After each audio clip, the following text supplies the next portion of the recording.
First Peter 4, the message. Learn to think like him. Since Jesus went through everything you're going through and more, learn to think like him. Think of your sufferings as a weaning from that old sinful habit of always expecting to get your own way. Then you'll be able to live out your days, free to pursue what God wants instead of being tyrannized by what you want. You've already put in your time in that God-ignorant way of life, partying night after night, a drunken and profligate life.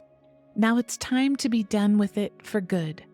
Of course, your old friends don't understand why you don't join in with the old gang anymore, but you don't have to give an account to them.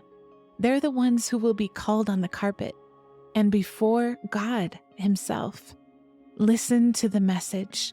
It was preached to those believers who are now dead, and yet even though they died, just as all people must, they will still get in on the life that God has given in Jesus.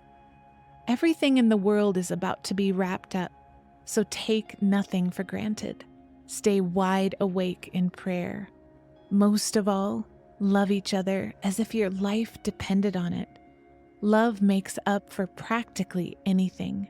Be quick to give a meal to the hungry, a bed to the homeless, cheerfully. Be generous with the different things God gave you, passing them around so all get in on it. If words, let it be God's words. If help, let it be God's hearty help.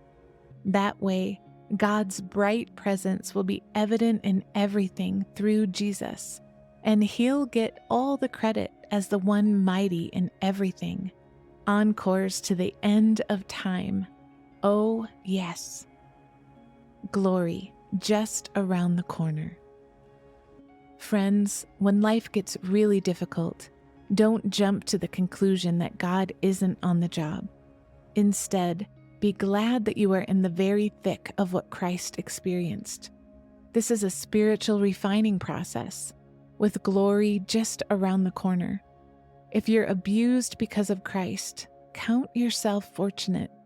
It's the Spirit of God and his glory in you that brought you to the notice of others. If they're on you because you broke the law or disturbed the peace, that's a different matter. But if it's because you're a Christian, don't give it a second thought. Be proud of the distinguished status reflected in that name. It's judgment time for God's own family.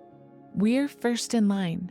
If it starts with us, think what it's going to be like for those who refuse God's message. If good people barely make it, what's in store for the bad? So if you find life difficult because you're doing what God said, take it in stride. Trust him. He knows what he's doing, and he'll keep on doing it.